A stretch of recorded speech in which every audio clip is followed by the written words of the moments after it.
তো hello viewers, আপনারা দেখতে পাচ্ছেন যে এখানে আপনারা না, যেহেতু বন্ধু সবাই ফ্রেন্ড, তো তুমি দিয়েই কথা বলি। তো এখানে দেখতে পাচ্ছ তোমরা যে এটা হলো তুত পাতার জমি।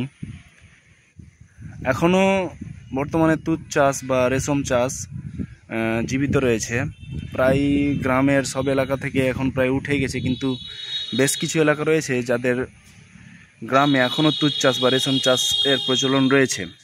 আমরা এক সময় এই রেশম চাষ বা তুত জমি চাষ করতাম, কিন্তু এখন বর্তমানে অন্যান্য কাজে জড়িয়ে পড়ার জন্য আর এই কাজে তেমন লাভ না থাকার জন্য আমরা এক সময় এই কাজটা করতাম, কিন্তু এখন বর্তমানে করি না। কারণ এখন সেরকম লাভ নেই এবং পরিশ্রমও প্রচুর করতে হয়, সেই জন্য এই চাষটা আমরা এখন বর্তমানে ছেড়ে দিয়েছি। কিন্তু এটা হলো নবীনগর এলাকার, এখানে এখনও তুত চাষ বা রেশম চাষ প্রচলিত রয়েছে এবং বেশ কিছু লোক গ্রামের যারা এখনও এই সমস্ত চাষের সঙ্গে জড়িত।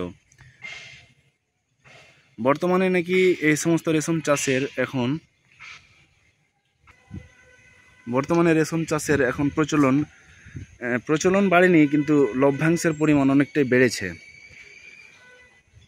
তাই মানুষ এখনও বেশ কিছু লোক যারা আছে, মুষ্টিমেয় লোক গ্রামের, যারা এখনও রেশম চাষ করছে। এই রেশম চাষের সময় পাশে তোমরা যদি দেখো ওই দূরে, সেই সঙ্গে ভুট্টা চাষ আর অন্যান্য ফসলও এখানে কিন্তু জমির মধ্যে লাগানো হয়।